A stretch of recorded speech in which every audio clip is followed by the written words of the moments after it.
les animaux perçoivent le monde qui les entoure de manière beaucoup plus subtile que les humains. C'est pourquoi les gens devraient leur faire davantage confiance, surtout dans les domaines qu'ils ne comprennent pas. Les chiens, par exemple, peuvent avertir leur maître d'un danger bien avant qu'il ne se produise quelque chose de terrible.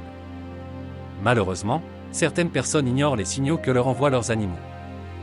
C'est ce qui est arrivé au héros de cette histoire, et cela a failli coûter la vie à 2 de ses plus proches confidents. Un vieux garde forestier a un jour rencontré un petit louveteau dans la forêt. En raison de son inexpérience, l'animal était pris dans un piège et ne pouvait pas se libérer avec sa patte avant. L'homme eut pitié du loup et le libéra. L'homme était sur le point de partir lorsqu'il s'est rendu compte que le louveteau ne survivrait pas sans aide. Il ne pouvait même pas se tenir sur ses pattes. L'animal a donc commencé à vivre avec le garde forestier. Grâce à de bons soins, le louveteau s'est rapidement rétabli, même s'il boitait encore un peu. Bientôt, le garde forestier estima qu'il ne pouvait plus vivre au village, car il avait à peine assez d'énergie pour faire fonctionner la ferme. Il s'installa en ville, où vivait sa fille, et laissa la maison à son petit-fils adulte. Le jeune homme s'était récemment marié et était heureux d'emménager avec sa jeune épouse.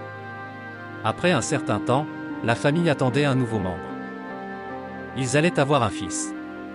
Pendant tout ce temps, le loup s'est progressivement habitué au nouveau propriétaire. Mais si, d'une certaine manière, il reconnut immédiatement le jeune homme, il se méfia des filles. Ce n'est que lorsque le ventre de la jeune propriétaire commença à grossir en raison de la grossesse que le loup s'attacha quelque peu à elle et commença même à lui donner à manger. Il semblait que la vie des jeunes mariés continuerait à ressembler à un conte de fées, mais un malheur s'abattit sur la maison. Un jour d'hiver, alors que le propriétaire de la maison était au travail, sa femme fit chauffer la cuisinière et alla se reposer. Mais, par étourderie ou à cause de sa situation intéressante, la jeune femme oublia d'ouvrir le clapet. Le monoxyde de carbone a envahi la pièce et la jeune femme s'est évanouie. Son mari, qui rentrait de son service, a vu sa femme étendue sur le sol. Il s'est précipité pour appeler une ambulance, mais il était trop tard.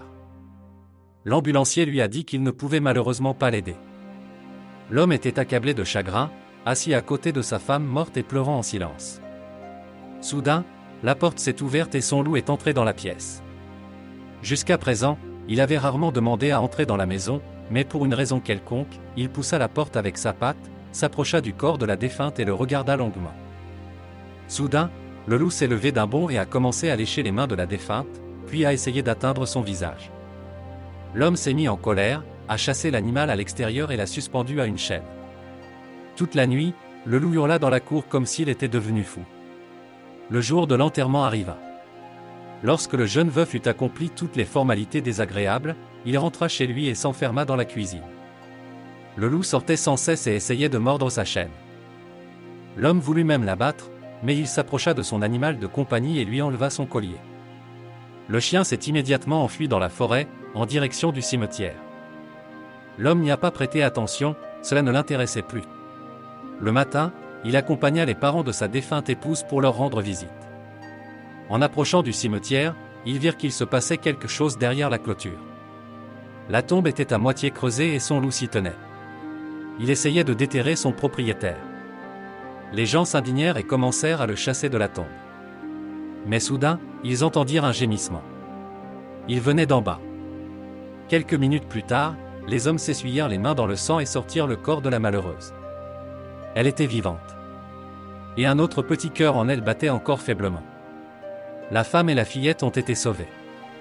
L'étonnement des médecins ne connaît pas de limite. En effet, lorsqu'ils sont arrivés à la conclusion préliminaire, la fillette n'avait vraiment plus de pouls. Depuis lors, le loup n'est pas seulement devenu un animal de compagnie pour ces personnes, mais un membre à part entière de la famille. Sans leur persévérance, 2 vies innocentes seraient restées dans la clandestinité. Si vous avez aimé cette histoire étonnante, merci d'aimer, de vous abonner à la chaîne et de la partager avec vos amis. Au revoir à tous.